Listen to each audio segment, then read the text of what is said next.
कभी आपने गौर किया है कि कुछ लोग कमरे में घुसते ही सबका ध्यान अपनी तरफ खींच लेते हैं, जबकि कुछ लोग वहां मौजूद होते हुए भी जैसे अदृश्य लगते हैं।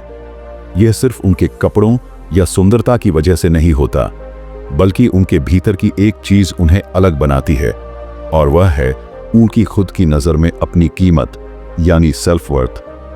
क्योंकि सच यह है कि दुनिया आपको उतना ही देखती है जितना आप खुद को दिखाते हो। अगर आप खुद को कम आंकते हो तो दुनिया भी आपको कम ही आंकती है।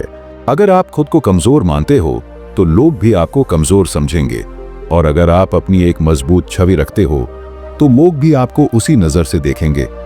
और यह सिर्फ सोच का खेल नहीं, बल्कि विज्ञान और मनोविज्ञान दोनों इस बात की पुष्टि करते हैं। साइकोलॉजी कहती है कि इंसान का दिमाग मिररिंग पैटर्न पर काम करता है, यानी जैसे आप खुद को पेश करते हैं वैसे ही लोग आपको देखने और ट्रीट करने लगते हैं।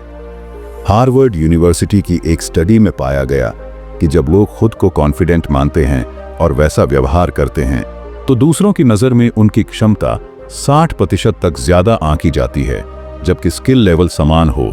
इसका मतलब यह है कि आपकी इमेज आपकी असलियत से पहले बनती है, और यही इमेज तय करती है कि आपको कितने मौके मिलेंगे।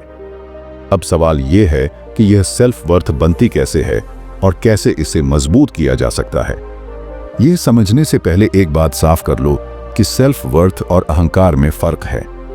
अहंकार आपको दूसरों से ऊपर दिखाने की कोशिश करता है, जबकि सेल्फ वर्थ आपको खुद की सही कीमत पहचानने में मदद करता है।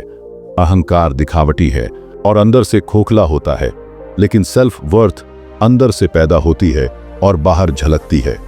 हमारे जीवन में सेल्फ वर्थ की नींव बचपन से रखी जाती है। बचपन में हमें जो शब्द मिलते हैं, जो व्यवहार मिलता है, वह हमारे अवचेतन मन में बैठ जाता है। अगर किसी बच्चे से बार बार कहा जाए कि तुम कुछ नहीं कर सकते, तो वह बड़ा होकर भी अपनी क्षमता पर शक करता रहेगा। वहीं अगर उसे यह बताया जाए कि वह कोशिश कर सकता है, तो उसमें आत्मविश्वास रहेगा। यह बातें सुनने में छोटी लगती हैं, लेकिन साइकोलॉजी कहती है कि बचपन के अनुभव हमारी आत्म छवि का 70% हिस्सा तय करते हैं। लेकिन इसका मतलब यह नहीं कि अगर आपका बचपन मुश्किलों में बीता तो आपकी सेल्फ वर्थ हमेशा कम ही रहेगी, क्योंकि दिमाग की सबसे बड़ी खूबी है कि यह न्यूरोप्लास्टिक है, यानी यह बदल सकता है और आप इसे नए सिरे से ट्रेन कर सकते हो। पहला कदम है खुद के लिए छोटे छोटे गोल्स तय करना और उन्हें पूरा करना। रिसर्च कहती है कि जब आप कोई लक्ष्य पूरा करते हैं तो आपके दिमाग में डोपामाइन रिलीज होता है, जो आपको अच्छा महसूस कराता है और यह संकेत देता है कि आप काबिल हैं। उदाहरण के तौर पर मान लीजिए आपने ठान लिया कि आप रोज सुबह 6 बजे उठेंगे और इसे हफ्ते भर निभा लिया, तो यह छोटा सा काम भी आपके अंदर एक भरोसा पैदा करेगा, और यही भरोसा बड़े लक्ष्यों की नींव बनेगा। दूसरा कदम है अपने आसपास का माहौल बदलना, क्योंकि आपका वातावरण आपकी सोच को आकार देता है। एक मशहूर कहावत है कि आप उन्हीं 5 लोगों का औसत हैं जिनके साथ आप सबसे ज्यादा समय बिताते हैं। अगर आप ऐसे लोगों के साथ रहते हैं जो हमेशा शिकायत करते हैं, नकारात्मक सोचते हैं, तो आपका दिमाग भी उसी पैटर्न पर ढल जाएगा। वहीं अगर आप ऐसे लोगों के साथ रहेंगे जो आपको प्रेरित करते हैं, जो आपके सपनों को सपोर्ट करते हैं, तो आप भी सकारात्मक और महत्वाकांक्षी बनेंगे। तीसरा कदम है बॉडी लैंग्वेज पर ध्यान देना, क्योंकि शरीर की भाषा बिना बोले ही आपकी पहचान बना देती है।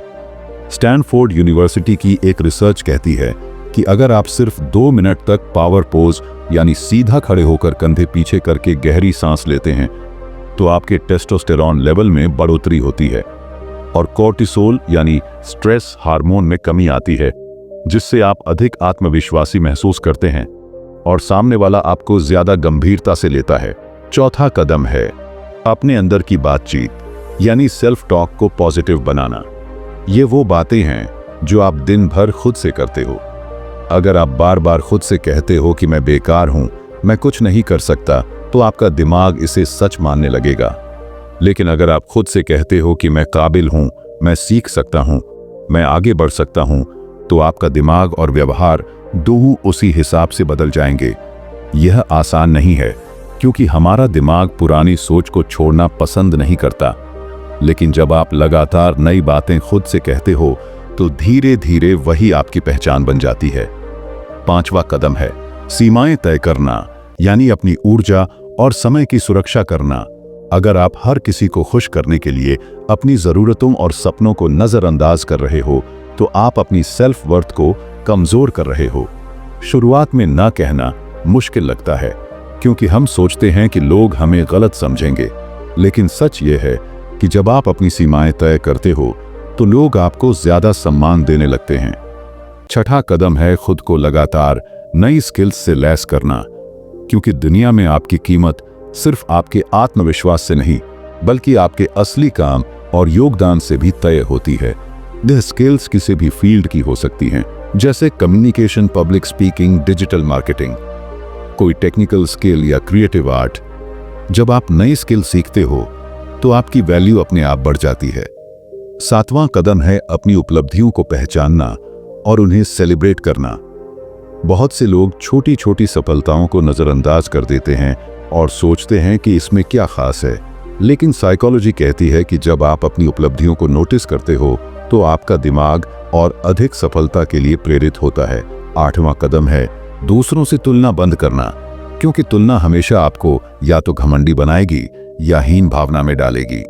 इस दुनिया में हमेशा कोई ना कोई आपसे आगे होगा और कोई आपसे पीछे, लेकिन अगर आप अपना ध्यान सिर्फ अपनी प्रगति पर रखेंगे तो आप लगातार बेहतर बनते रहेंगे। 9वां कदम है खुद को समय देना, यानी सेल्फ केयर को अपनी दिनचर्या का हिस्सा बनाना। इसमें अच्छी नींद लेना, संतुलित भोजन करना, व्यायाम करना और मानसिक शांति के लिए मेडिटेशन करना शामिल है। जब आप अपने शरीर और मन का ख्याल रखते हो तो आपका आत्मविश्वास स्वाभाविक रूप से बढ़ता है। अब बात करते हैं एक गहरे मनोवैज्ञानिक पहलू की, जिसे कहते हैं विजुअलाइजेशन। रिसर्च बताती है कि जब आप अपने लक्ष्य को पूरा होते हुए बार बार मानसिक रूप से देखते हैं तो आपका दिमाग उसे सच मानने लगता है और उसी के अनुसार आपके कार्य और फैसले बदलने लगते हैं।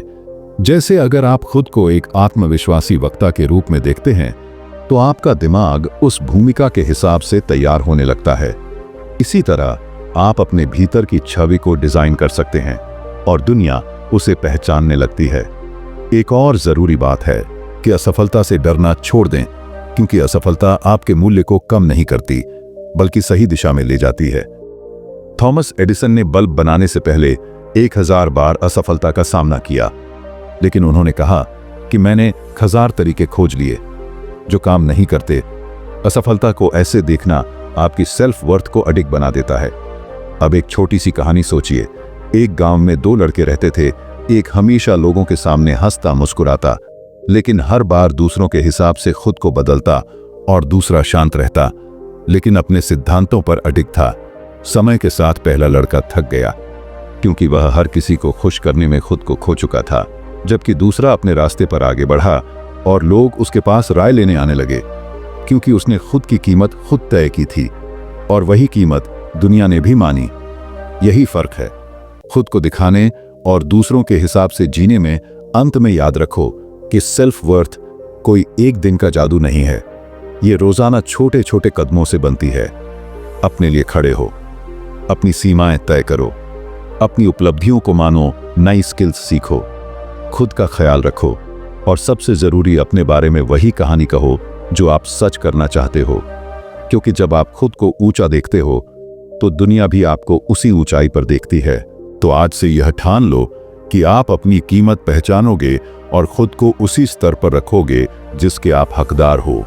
और अगर यह वीडियो आपको मददगार लगी हो तो इसे लाइक करें, अपने दोस्तों के साथ शेयर करें, चैनल को सब्सक्राइब करें और कमेंट में लिखिए कि आज से आप अपनी सेल्फ वर्थ बढ़ाने के लिए पहला कदम क्या उठाने वाले हो।